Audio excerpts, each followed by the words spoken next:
दुर्गा पूजा यानी दशहरा हिंदुओं का एक प्रमुख त्यौहार है। अश्विन मास के शुक्ल पक्ष की दशमी तिथि को इसका आयोजन होता है। भगवान राम ने इसी दिन रावण का वध किया था तथा देवी दुर्गा ने नवरात्रि के दिन 10 दिन के युद्ध के उपरांत महिषासुर पर विजय प्राप्त किया था। इसे असत्य पर सत्य की विजय के रूप में मनाया जाता है, इसलिए इसे दशमी को विजयादशमी भी के नाम से भी जाना जाता है। इस दिन लोग शस्त्र पूजा करते हैं और नया कार्य प्रारंभ करते हैं, जैसे अक्षर लेखन का कार्यक्रम, नया उद्योग, बीज बोना। ऐसा विश्वास है कि इस दिन जो कार्य प्रारंभ किया जाता है उसमें विजय मिलती है। प्राचीन काल में राजा लोग इस दिन विजय की प्रार्थना कर रण यात्रा के लिए प्रस्थान करते थे। इस दिन जगह जगह मेले लगते हैं, रामलीला का आयोजन होता है, रावण का विशाल पुतला बनाकर उसे जलाया जाता है। दशहरा अथवा विजयदशमी भगवान राम की विजय के रूप में मनाया जाता है अथवा दुर्गा पूजा के रूप में, दोनों ही रूप में यह शक्ति पूजा का पर्व है। शस्त्र पूजन की तिथि है, हर्ष और उल्लास तथा विजय का पर्व भी है। भारतीय संस्कृति वीरता की पूरक है, शौर्य की उपासक है। व्यक्ति और समाज के रक्त में वीरता का प्रकट हो, इसलिए दशहरे का उत्सव रखा गया है।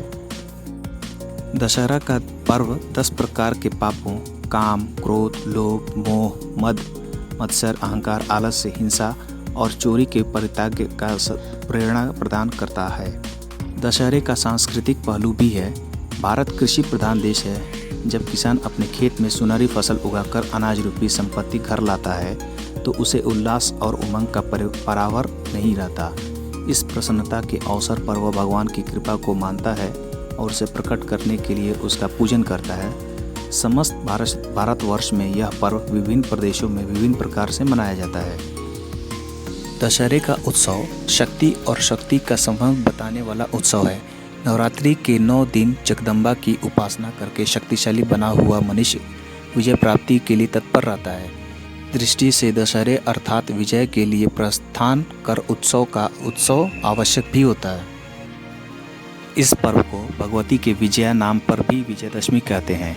इस दिन भगवान रामचंद्र 14 वर्ष का वनवास भोगकर तथा रावण का वध कर अयोध्या पहुँचे थे, इसलिए भी यह पर्व को विजयदशमी भी कहा जाता है। ऐसा माना जाता है कि अश्विन शुक्ल दशमी को तारा उदय होने के समय विजय नामक मुहूर्त होता है।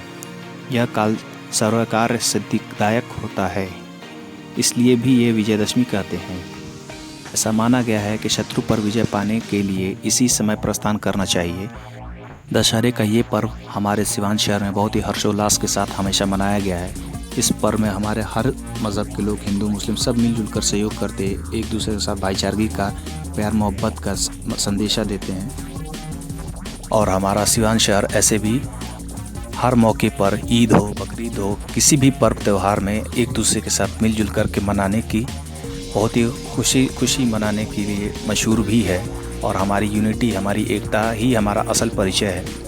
हम लोग सभी हर धर्म के लोग एक साथ मिलजुल करके हर पर्व को मनाते हैं। तो गर्व है हमें सिवानवासी होने के ऊपर और साथ ही साथ हमें गर्व है हमें भारतीय होने पर भी।